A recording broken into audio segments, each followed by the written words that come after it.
As we've seen, the herbal fix is not just about growing food. My boyfriend's just got a job as a green infrastructure officer. That job wouldn't have existed 2 years ago. And he's trying to connect green spaces together, working with landowners to encourage them to have biodiversity trails through their land. They can have these ecological corridors that connect. But I mean, it's useless if they get to the city and then it's like stopped. The corridors have to travel through. If you're not careful, what happens is you just find that you roll a green space into something that's actually quite unproductive. I think we've gone beyond the world that can allow a tractor, a gang mower, a mower of any sort, to be using petrol simply to mow a bit of grass. It's just no longer acceptable. Something like £5 million a year was spent on cutting grass. Now, it could be that some of that becomes meadow. How much of that could actually become forest, or how much of that could become green space for growing food or orchards? What they do is clear out all the undergrowth, all the things that's supporting wildlife, and put in grass and trees for people to play football or wheel their prams around. What we need is defendable areas for biodiversity to take place. A small little woodland in a corner between fields can support a huge amount of wildlife in the rural environment. In the city it will support more, bring down real corridors into the city of not tamed land but actually some wild land.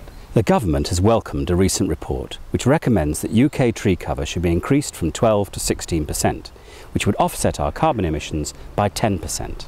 It takes 2,500 saplings to capture the carbon dioxide from 6 people and provide oxygen for 10. So Leeds, with a population of 770,000, will need to plant a lot. And with one 60-year-old beech tree achieving the same result, we need to keep all the trees we can too. Biosequestration, I mean, nature does it for you. Can it help climate change? Yes, it can.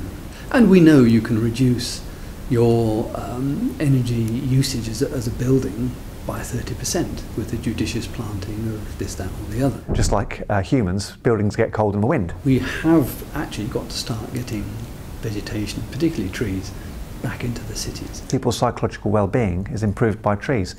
If you've got birds singing in the trees, the well-being goes up even further.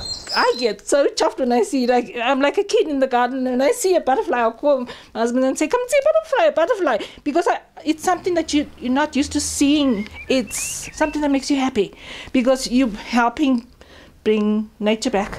So herbal corridors need to connect right through to the countryside so that the rural can permeate and heal the urban. In fact, there's a proven relationship between green space and health. Patients who can see green out of their hospital window recover more quickly than those who can't. Another study compared 2 high-rise areas in Chicago.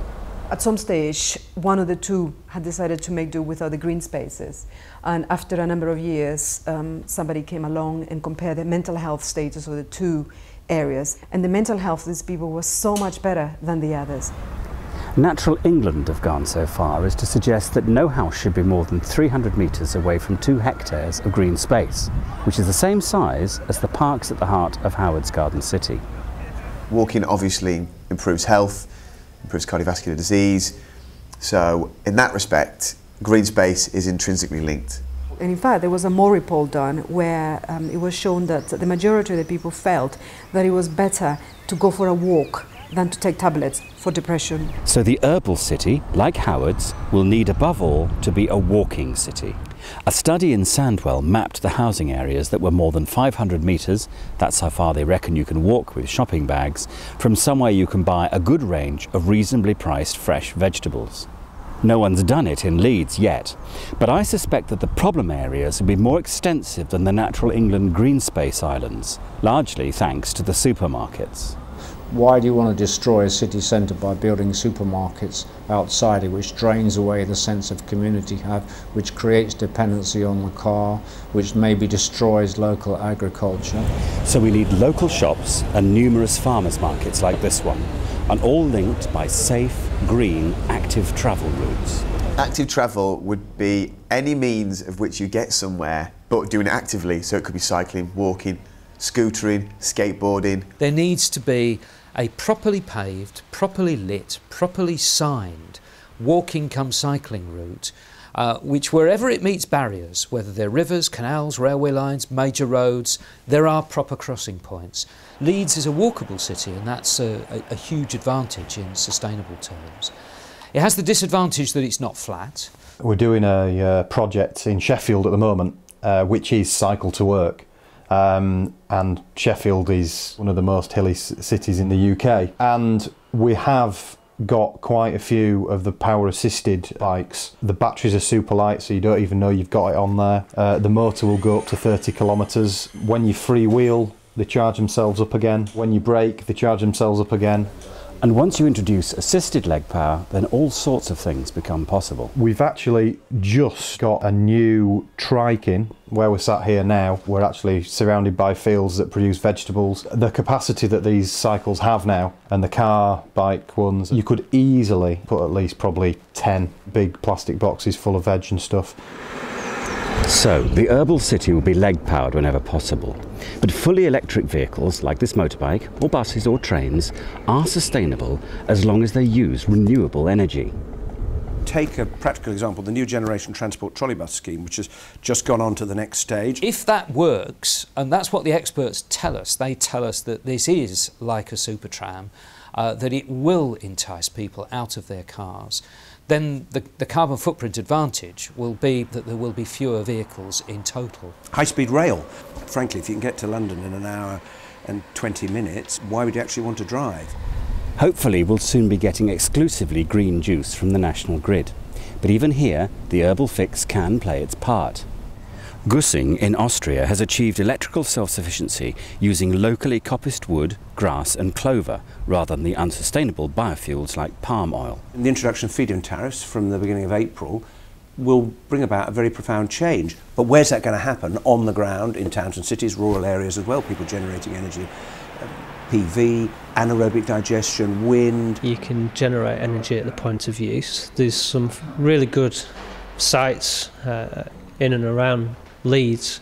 You often get turbulence centred around buildings and structures, and the more traditional wind turbine doesn't cope very well and it has to track and change. So our product's very good because it accepts wind from all directions as it rotates on the vertical plane. The wharf has got a number of weirs. The big weir at Otley has 2 hydro turbines running, used to run in the Garnett's paper mill. Between them they're capable of 150 kilowatts when they were running at full bore. Sadly they've fallen into disrepair. The Settle Hydro scheme shows what might be possible. The screw generates 165,000 kilowatt hours per year, and Leeds has 2 rivers with 16 weirs in all.